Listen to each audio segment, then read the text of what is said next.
Good evening. Um, Wanted to start off tonight's topic on trauma with shock and tourniquet usage. So you're gonna have to bear with me. I'm not the best at this, but it's stuff that I found over time, and hopefully I find useful for each of you. Don't mind my old man glasses, as I call them, that I got to throw on here so I can be able to read some of my notes. The biggest thing is to realize when we look at trauma is how fast can somebody go into shock? How much blood loss are we looking at? When we look at blood loss, when we're in the different ranges, one is compensated shock. We're holding our own. We don't have any issues. We have moderate decompensated shock, which is when we start to see the beginning stages of the shock. We have decompensated, and then we have irreversible. Irreversible means that you can start going into death and dying at that phase. When we look at it, some of the signs and symptoms associated with hypovolemic shock. Hypovolemic shock is the loss of blood, volume type stuff. We're estimating at under 15% blood loss, 750 milliliters.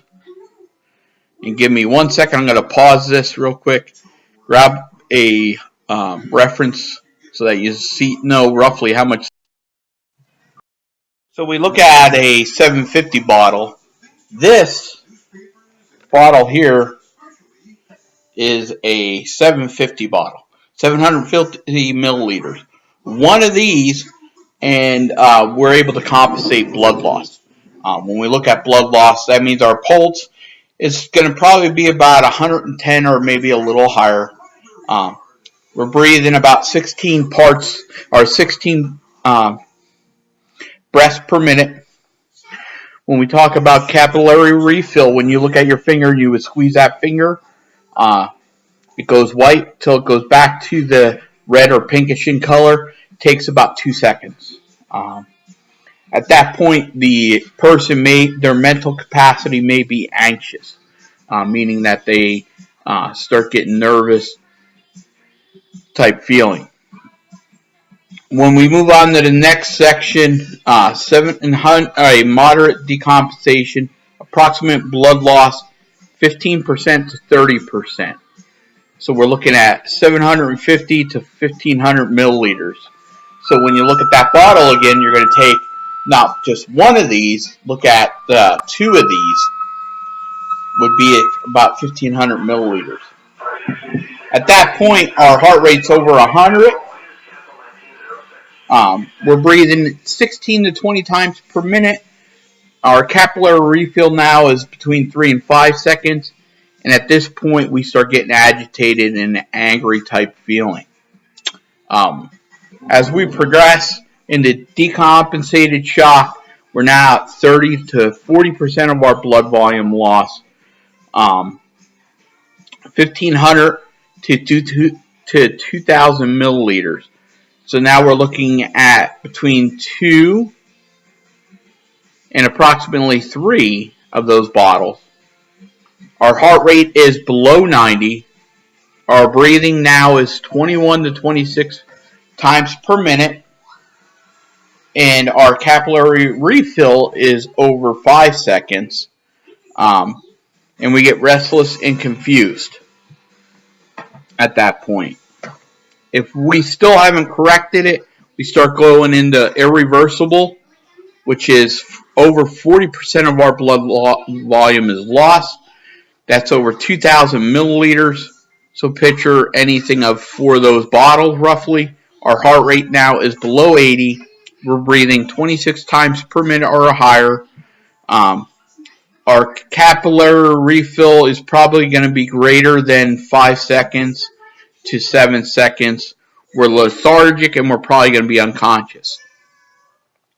A lot of people ask how fast can this happen, and we can bleed out in about 3 to 5 minutes depending on any medications we take, blood thinners, stuff like that.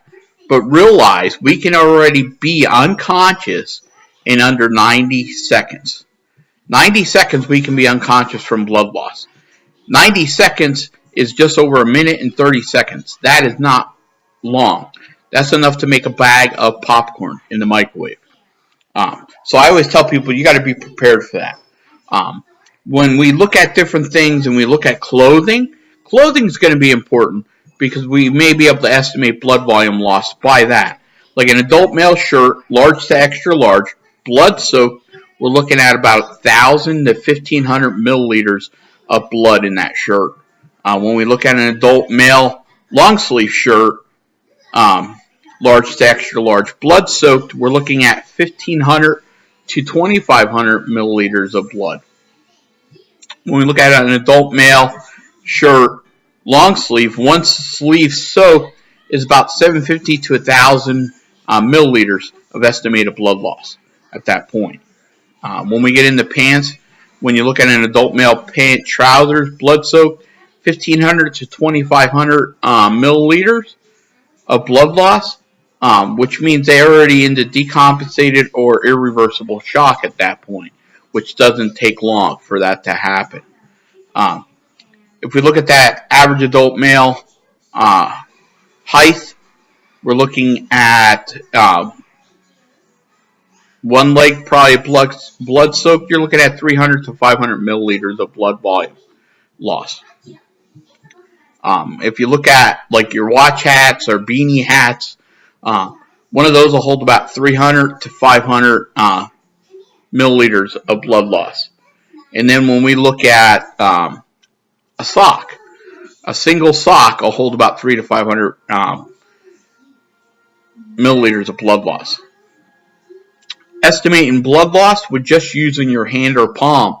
Believe it or not, your hand or palm will be the equivalent of 20 to 30 cc's of blood when you look at the ground.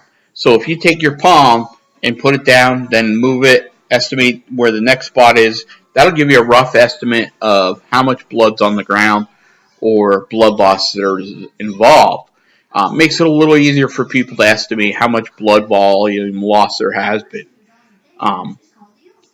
If we have a lot of blood loss, that's where we're looking at tourniquets. The big thing there is, remember, we want to go above the injury at least 3 inches when we use a tourniquet. What I always tell people is, remember with your different types of patients, when we look at adults are going to have a lot more muscle mass. They're also going to have a lot more fat buildup. It's going to take more pressure to control bleeding. So when we look at a tourniquet use on the arm, we may have to use one tourniquet. When we get down to the leg, the upper thigh area, we may need 2 tourniquets to get enough pressure on that. I'm not going to go real in depth into how to place them in this video, but I'll discuss the different things that we would need to do. Another big one that we don't think about is how about using a tourniquet on a small child. At work, we had an incident where we had a 7-year-old that put his hand through a glass door, was hemorrhaging, was going into shock. Police arrived, requested EMS to expedite. We arrived. We did place a tourniquet. The tourniquet was able to be placed. We did not have to use it. We were able to control it by other means, but it was in place there if we needed it. It's better to have it placed than not have it placed. When we looked at the child, some of the issues we've seen with tourniquets is, one, they don't have the buildup of the muscle mass and fat buildup. The blood vessels are closer to the surface, so a lot of times you may be able to use a pressure bandage to control bleeding. Also remember, tourniquets are limited, like your cat tourniquets. Normally they can't go under approximately 5 inches in diameter. So if you have somebody very small, you may not be able to use that tourniquet on that person. So there are other types of tourniquets you may be able to use. Same way with a canine or a working dog, you may not be able to apply the tourniquet. That's where SWAT T tourniquets may come in, or the softy tourniquets. The SWAT T will come in real good play with canines. It also does work on children, so that's another thing to look at. Remember, if you're going to use a tourniquet on a canine, you want to go high, up tight, not as much muscle mass and fat like the humans, and might be able to cut the SWAT T tourniquet to make it a little smaller for the canine. Remember, for compression bandage on a child or even a canine, but remember the biggest thing with a canine, if you're going to handle a canine, is make sure it's muzzled, because the dog's going to bite. He's injured, he's probably scared, he's agitated. You go to grab your hands around his leg to put pressure on that bleeding, and he may bite you. So you can use your hands like a compression bandage on the child or a canine. Remember, the arm on a child is not going to be as fat as like an adult, and surface for a lot of the vessels. The vessels are going to be near the surface. It's going to be a key thing to remember. That's just a few things to think about. Remember that when we look at bleeding, 3 to 5 minutes you can bleed out. Remember, breathing, we can go without oxygen anywhere from 4 to 8 minutes without somebody breathing for them, or at that point before they get permanent damage. So it's going to be very important to remember they can bleed out very quickly. And remember, it doesn't matter if it's arterial or venous bleeding, all bleeding you can die from. So it's going to be very important to address that early and fast so that something doesn't happen that they go into irreversible shock.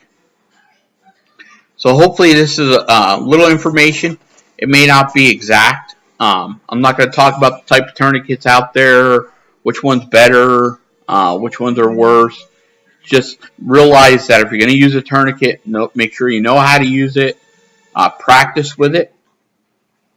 Make sure that they're quality products. There is a lot of aftermarket products that are being sold from like China, Korea, stuff like that are not quality products.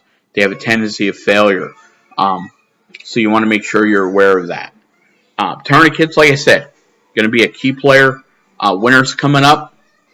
As winter comes up, you have people do stupid things. Winter storms, they may be out cutting tree limbs and stuff, not wearing proper leg protection.